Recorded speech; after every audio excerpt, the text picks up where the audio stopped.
जैसे अचानक से परिवार में होता है ना कि छोटे भाई को अचानक कोई बात खटकने लगती है, कुछ अच्छा नहीं लगता, तो आपको ऐसा लगता है कि भारत और नेपाल के जो संबंध हैं वो इस दौर से गुजर रहे हैं इस समय? मैं कहता हूं भूगोल में, जनसंख्या में छोटे और बड़े हो सकते हैं, मगर हम हमेशा से सार्वभौम समानता की बात करते हैं। अर्थात हम छोटे या बड़े नहीं हैं, साइज में छोटे बड़े हो सकते हैं, मगर तो आप कह रहे हैं कि अब आप भारत को बॉस मानने से इनकार करते हैं, उसी पर बहस है। आपको लगता है कि बॉस नहीं समझता लेकिन बड़ा भाई समझता है, और हमारे संस्कारों में तो बड़े छोटे का हमेशा जो प्रेम बना रहता है। देखिए, आप 68 साल के हैं, मोदी जी 70 साल के हैं, तो ऐसे भी आपके बड़े भाई हुए, तो आप भी कभी भी फोन उठाकर उनसे सीधे बात कर सकते हैं। व्यक्तिगत तौर से, हाँ, व्यक्तिगत तौर से वो हमसे बड़े हैं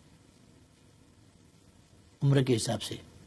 जब हम दो प्राइम मिनिस्टर बैठेंगे तो दो प्राइम मिनिस्टर बैठेंगे, बड़ा प्राइम मिनिस्टर छोटा प्राइम मिनिस्टर नहीं, दो सोवरेन कंट्री के प्राइम मिनिस्टर्स बैठेंगे। बड़े राष्ट्र के हों छोटे राष्ट्र के हों, प्रेसिडेंट हैं, हर प्रेसिडेंट के साथ उनका बराबरी का रिश्ता होगा, प्राइम मिनिस्टर का बराबरी का रिश्ता होगा जी। लेकिन मैं आपको भारत के लोगों का सेंटिमेंट बताना चाहता हूँ। चीन के साथ हमारा गलवान के ऊपर विवाद हुआ, लद्दाख के ऊपर विवाद हुआ, फिर बातचीत बंद हो गई, लगातार वो चल रहा है। जैसे ही वो हुआ, अचानक आपने काला पानी का के बारे में स्टेटमेंट दे दिया, आपने भी नक्शा बदल दिया, और लोगों को ये लगने लगा कि ये सब कुछ एक साथ क्यों हो रहा है, अचानक क्यों हो रहा है। और लोगों को ये लगा, भारत के लोगों को, कि नेपाल जो है इस समय, नेपाल को तो चीन के खिलाफ कोई स्टेटमेंट देना चाहिए था। जैसा कि देखिए, भारत को बहुत समर्थन मिला बाकी देशों से, अमेरिका से मिला, फ्रांस से मिला, बाकी लोगों से भी, जो लोगों ने कहा कि इस तरह का वायलेशन एलएसी का नहीं होना चाहिए। लेकिन नेपाल ने नहीं दिया, बल्कि नेपाल ने कहा कि अब मुझे भी मेरी टेरिटरी चाहिए। आपकी बात जरा भटकाने वाली है, बुरा मत मानिएगा, क्योंकि गलवान से हमारा लेना देना कुछ नहीं है। आपको मैं समझाऊं, दिल्ली ने 8वां एडिशन अपना मैप पब्लिश करवाया। कश्मीर और लद्दाख का बात था, वहीं पर सीमित रहता हो जाता। फिर नेपाल का टेरिटरी, उसमें नेपाल का टेरिटरी को शामिल करने का कोई जरूरत नहीं था। हमने उस नक्शे के ऊपर डिप्लोमेटिक नोट भेजा, वार्ता का प्रस्ताव रखा, और वार्ता के जरिए यहाँ पर मिसअंडरस्टैंडिंग नहीं होना चाहिए, इसको समाधान करना चाहिए। आप लोगों ने जो 8वां एडिशन छपवाया, ये ठीक नहीं हुआ, ये हमने बोला, उसका कोई पॉजिटिव रेस्पॉन्स भी नहीं हुआ। अब गलवान से हमारा क्या लेना देना है? आप नक्शा छपवाते हैं उसी वक्त, तो हमको लिखना पड़ा कि ये नहीं करना चाहिए था जी, और फिर रास्ता बनवाया गया हमारी टेरिटरी पर और इनागुरेशन किया गया, उद्घाटन। हमने फिर डिप्लोमेटिक नोट लिखा, रिक्वेस्ट किया, बातचीत किया जाए, ये ठीक नहीं हुआ। गलवान से क्या लेना देना है? पर ये सब तो तब होगा जब आप सरकार में बने रहेंगे, क्योंकि अप्रैल और मई में चुनाव होने वाले हैं। तो चुनाव के बाद आपको क्या लगता है, आपकी दोबारा से वापसी होगी या इस बार कोई और आएगा? हाँ, आपकी प्रश्न बहुत अच्छा है। हमारा पार्टी इस बार मेजॉरिटी लाएगी, मुझे उम्मीद है। एकदम कमजोर हालत हुआ तो भी मेजर पार्टी हम ही होंगे, और इलेक्शन के बाद भी गवर्नमेंट को लीड हमें ही करना पड़ेगा शायद। मैं जो सेंटिमेंट की बात कर रहा था, और हम क्योंकि क्रिकेट तो आप देखते ही होंगे, तो भारत में लोगों को ये लग रहा था कि अगर नेपाल एक एम्पायर है और भारत और चाइना मैच खेल रहे हैं, तो ये जो एम्पायर है ये बार बार भारत के खिलाड़ियों को ही ज़्यादा आउट दे रहा है, भारत के खिलाड़ियों के लिए ज़्यादा जल्दी उंगली उठा देता है, और चीन के खिलाड़ियों के लिए थोड़ा सॉफ्ट है। हमारे दो पड़ोसी के बीच में सौहार्द संबंध प्रॉब्लम रहित, समस्या रहित संबंध चाहते हैं, क्योंकि एक चीज कहते हैं और उसमें से आधा हम कटा देंगे। हाथी अगर लड़े तो भी मैदान का नुकसान ही होगा, हाथी अगर मिल गए तो भी मैदान का नुकसान ये मिल गए तो भी नुकसान होगा, ये इसको हम कटा देंगे। हाथी अगर लड़ेंगे तो मैदान का नुकसान तो होगा। ए टू जाइंट नेबर्स, ए बड़े पड़ोसी लड़ने लगे तो उसका नकारात्मक असर तो हमको पड़ेगा ही। हम आप मित्र हैं, मगर संदेह है आपके ऊपर, साथ में सोए हैं, नींद नहीं आएगी, क्योंकि नींद आ जाएगी, मैं सो जाऊं तो मित्र क्या करेगा, मित्र के नाम में बड़ा खतरनाक आदमी मेरे पास में सोने का बहाना कर रहा है, खतरा है, तो नींद नहीं आएगी। आपको किसके साथ अच्छी नींद आ रही है आजकल? आजकल का बात नहीं, नेपाल जो, चीन या भारत? नेपाल जो अस्तित्व में है वो संतुलित नीति के साथ, न्यूट्रलिटी, ये तटस्थता के नीति के साथ किसी का पक्ष नहीं लेना। हम तो उपनिवेश कभी नहीं बने, मगर उपनिवेश नहीं बने, गरीब तो बन गए, गरीब तो रहना ही पड़ा हमको, क्योंकि उसका जो असर है वो तो हमको भी पड़ा। इसलिए अब वो जमाना गया।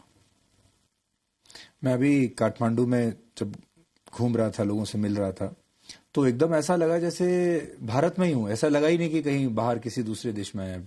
कल्चर, संस्कार, सब कुछ भारत जैसा है। भाषा, और भारत में तो कहती हैं कि रोटी और बेटी का रिश्ता है नेपाल के साथ।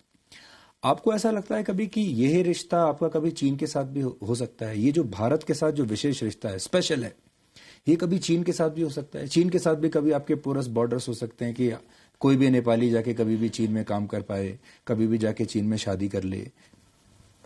नालंदा क्यों जलाया गया था आपको पता है? नालंदा जलाया गया इसलिए एक सम्राट ने बीमार होने से बोला कि हमको बीमार से छुटकारा पाना है,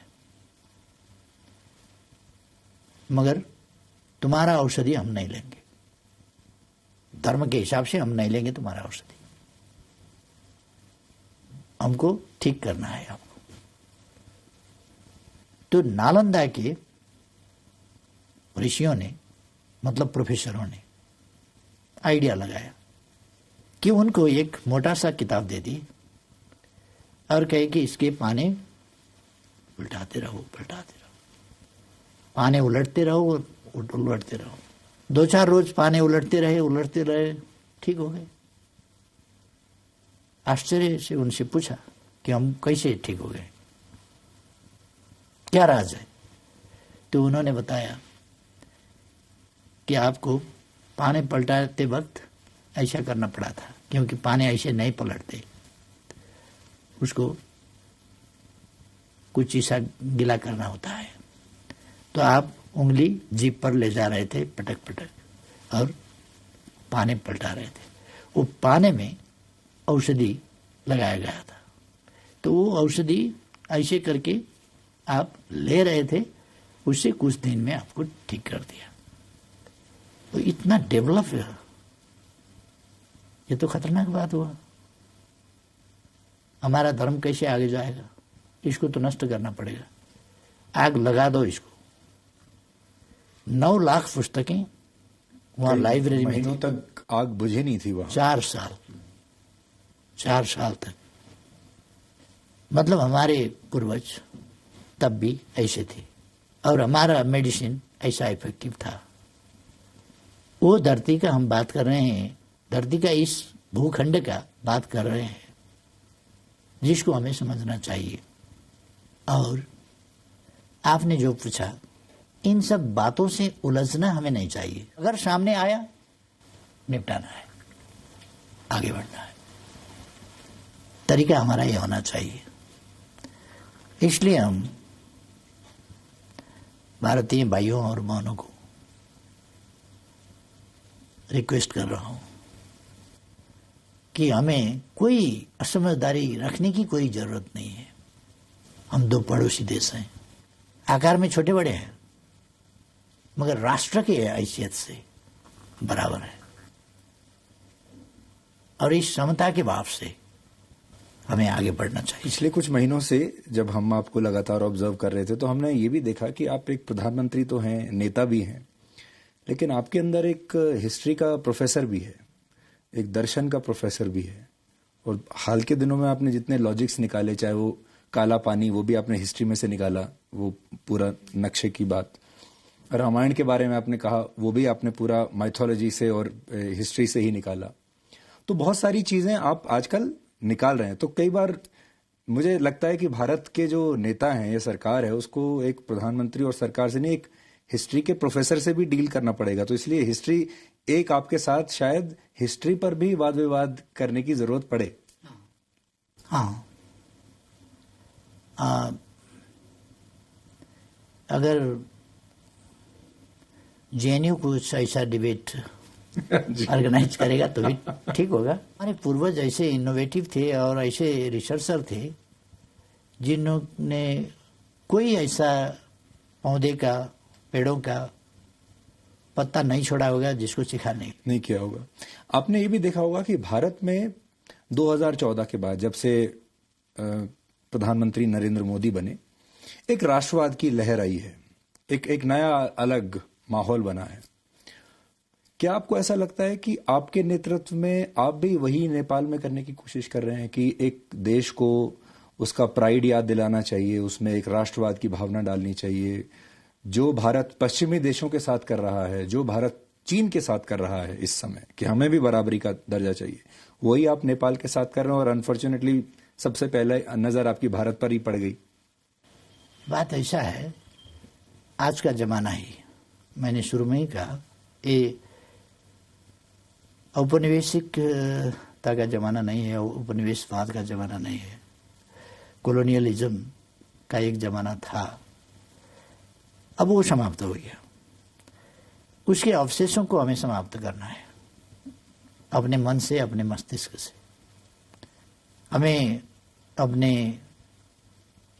राष्ट्र के, अपने राष्ट्र के उत्पत्ति के, अपने राष्ट्र के इतिहास के, और अपने राष्ट्र ने क्या दिया दुनिया को, उस पर हम गर्व करते हैं कि गायत्री जो मंत्र है, गायत्री मंत्र, मंत्रों का भी मंत्र कहा जाता है। वो नेपाल के कोशी नदी के किनार में, चतरा में कौशिक ऋषि ने लिखा था।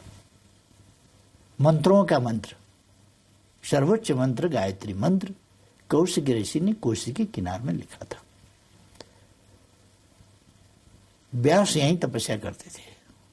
ये तपस्या ही करते थे नहीं, ये तपोभूमि तो है। तपोभूमि क्यों? ज्ञान भूमि है, ध्यान भूमि है। ध्यान का आविष्कार यहीं से हुआ था, योग का आविष्कार यहीं से हुआ था। इसलिए हमारे पास गर्व करने लायक चीजें हैं, गर्व करने के वस्तुएं हैं हमारे पास। हमारे यहाँ बहुत सारे लोग इस कॉन्सेप्ट को अखंड भारत का कॉन्सेप्ट बनाकर आगे पुश करते हैं कि अखंड भारत होना चाहिए। फिर सारे जो आसपास के जो ये पूरा इलाका है, ये संस्कार हैं, ये हमारी जो इतिहास है इतना, वो सब फिर एक अखंड भारत के कॉन्सेप्ट में आ जाएगा। आप उससे अग्री करते हैं? नहीं। प्रश्न यह है कि इतिहास पीछे नहीं जाएगी। अखंड भारत दरअसल कभी था ही नहीं, था ही नहीं। और एक कॉन्सेप्ट, जैसे आपको बताऊं, आपने इतिहास में पढ़ा होगा, द्रुपद का देश था, विराट का देश था, जनक का देश था, उसका देश था, उसका देश था, बहुत सारे देश थे। अब से 4000 साल पहले, कम से कम हम रामायण को 7000, 9000, 12000 कहते हैं, हम 4000 साल पहले का बात करते हैं, क्योंकि मेसोपोटामिया सभ्यता ने 4200 साल पहले गाड़ी का, कैरेट का पहिया बनाया था।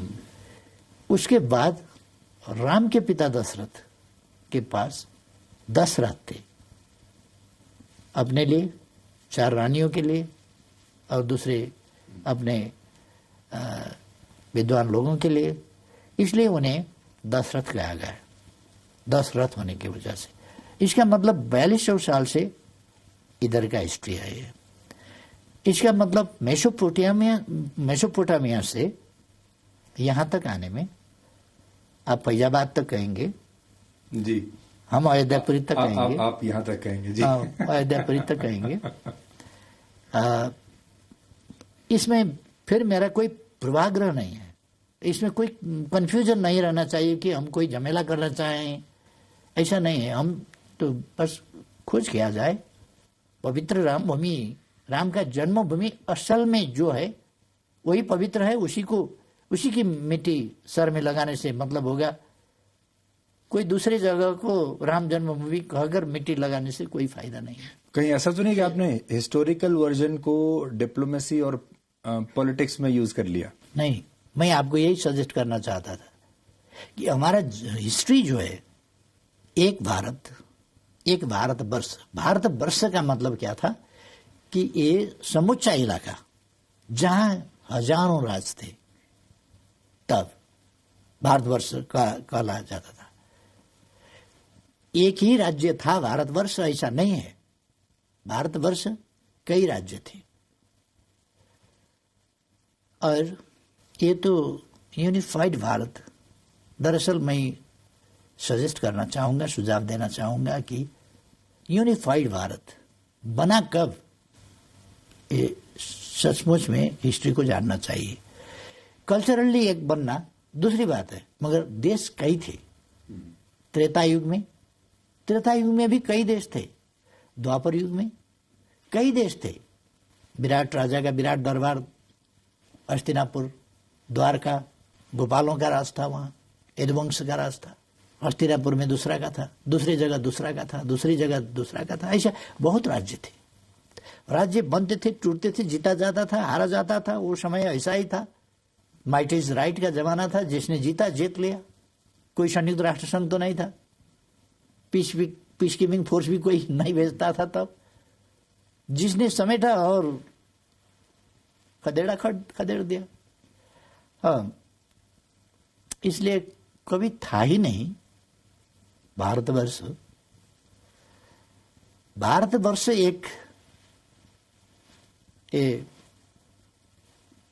हिमवत खंड का, अफगानिस्तान से लेकर म्यांमार तक, बर्मा तक का भूमि, उत्तराखंड के हिमवत खंड, ये हिमवत खंड के अंदर भारतवर्ष था। साउथ एशिया को भारतवर्ष कहा जाता था। इसको नामकरण इसलिए रीजन को, मगर कई राज थे। अभी जैसा 7-8 देश नहीं, तब हजारों देश थे। आपको पता है 556 देश, राजे रजौटे थे इंडिया में जब ब्रिटिश आए। बिल्कुल बिल्कुल थे, और सरदार पटेल को बड़ी मेहनत करनी पड़ी। तो इसलिए ये बहुत बात तक, आप जानते हैं, पंजाब का अपना कल्चर है, भाषा है, संस्कृति है, वेशभूषा है, सब। बंगाल का बंगाली, उसका डिश, उसका भाषा, उसका कल्चर, उसके वाद्य वादन, ये सब, ये अलग अलग है, अलग अलग थे। ये अब एक भारत बन गया। हमारे यहाँ 123 से ज्यादा, 125 जात जाति और भाषाभाषी है। उतने ही भाषा हम बोलते हैं। ये हमारा एक देश है जी। पहले यूरोप का और हमारा बनावट अलग अलग है। यूरोप एक भूमि, एक भाषा, एक देश, एक संस्कृति, एक राष्ट्र। हमारा ऐसा नहीं हुआ। हमारा डाइवर्सिफाइड है, विविधता युक्त है। जी, मेरा आखिरी सवाल आपसे ये है, तो फिर भारत और नेपाल का ये जो कल्चरल अलाइनमेंट है, पुराने जो चलता आ रहा है, हिस्टोरिकल अलाइनमेंट है, ये कैसे बना रहे इस समय? वो आप कैसे इंश्योर करेंगे और जो हाल की ये जो विवाद हुए हैं, ये आपके हिसाब से कैसे सुलझ सकते हैं ताकि वही पुराना जमाना लौट आए? क्योंकि देखिए, उधर चीन भी बहुत विस्तारवादी सोच वाला देश बन रहा है, तो आपका सजेशन क्या होगा? हाँ, चीन के बारे में इंडिया का रीडिंग, फीलिंग एक हो सकता है। आपने हमसे उस पर सहमति असहमति कुछ ढूंढा भी नहीं और हमको बताना भी जरूरी नहीं है। नहीं, आप भारत के पर्सपेक्टिव से सहमत हैं या नहीं है? जब भारत के बारे में बातचीत कर रहे हैं, भारत से कई भाषाएं हमारा मिलता जुलता है। जैसा अभी मैं हिंदी में बोल रहा हूँ जी बिल्कुल, टूटी फूटी हिंदी, ये पढ़ा हुआ हिंदी नहीं है, ऐसा ही बोल लिया। हमारे यहाँ बहुत सारे लोग हिंदी ही नहीं, नेपाली भी नहीं समझते, कई भाषा भाषिकाएं हैं। और एक चीज आपको समझना चाहिए कि हमारा परसेप्शन क्या है। हमारा कोसी नदी है, गंडकी नदी है, कर्णाली नदी है, जो भारत में जाते हैं, उनकी मछली को बॉर्डर पता चलता है? ये बॉर्डर पता भी नहीं चलता। हमारे बॉर्डर इलाका में जो चिड़ियाएं हैं, वो इधर से उधर जाते हैं, उधर के गाछी में बैठते हैं, इधर आते हैं, इधर के गाछी में, उधर के धान खाते हैं, इधर के गेहूं खाते हैं। इनको बॉर्डर का पता नहीं है। पर उनको अब नया ये नक्शा दिखाना पड़ेगा आपका? इसको मानना पड़ेगा। उनको नक्शा दिखाने का जरूरत नहीं है। नक्शा हम आपको देखना होगा कि असलियत क्या है। अब इसमें हमको ये चाहिए कि हम दरअसल सच्चाई को कबूल करें, तथ्यों को मानें और फीलिंग को समझें। ये जरूरी है। फीलिंग को आधारहीन फीलिंग को नहीं, सच्चाई पर आधारित, तथ्यों पर आधारित, प्रमाणों पर आधारित फीलिंग्स, उनको समझना चाहिए। इसलिए इंडिया ने नक्शा छापा नहीं है। इंडिया ने तो नक्शा छापा है अपना देश का। तो हर देश अपने नक्शा छापते हैं ना, अपने टेरिटोरी को समेट कर छापते हैं ना। विवाद है तो नहीं, नक्शा नहीं छापते। अब पाकिस्तान के साथ आपका विवाद हो गया, आप नक्शा तो छापते हैं, अपना टेरिटोरी जो मानते हैं आप उसको मानकर। पाकिस्तान जो अपना टेरिटोरी मानता है उसको मानकर फिर छापता है। जिस दिन वो विवाद निपटारा हो जाएगा, एक ही प्रकार का नक्शा बनेगा। हाँ, ये है बॉर्डर। अगर चीन ने ऐसा किया होता तो आप चीन के साथ भी ऐसे ही करते? मैं आपको ये बताऊं कि हम सोवरेनिटी के, टेरिटोरियल इंटीग्रिटी के सवाल में किसी से कम, किसी से ज्यादा व्यवहार नहीं करते। किसी ने ऑक्युपाई किया तो अच्छा हुआ, किसी ने ऑक्युपाई किया तो अच्छा नहीं हुआ। किसी ने कुछ गलत किया तो वो भी ठीक है, किसी ने गलत किया तो सचमुच गलत है। ये हमारा इंसाफ नहीं।